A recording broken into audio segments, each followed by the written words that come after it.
Today I'm going to show you how to replace the Vauxhall Vivaro van, the CR 2016 battery. First thing, unscrew the screw at the back here. Unscrew it. Yeah, unscrew it. Use a screwdriver. Yeah, to twist it.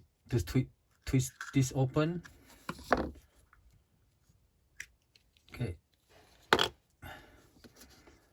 Use small screwdriver to push the battery out.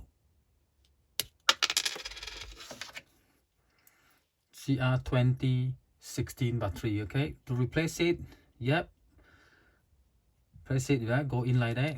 The spring side go in first. Press it down. Line the cover up like that. Yeah, press it down, and then put the screw in.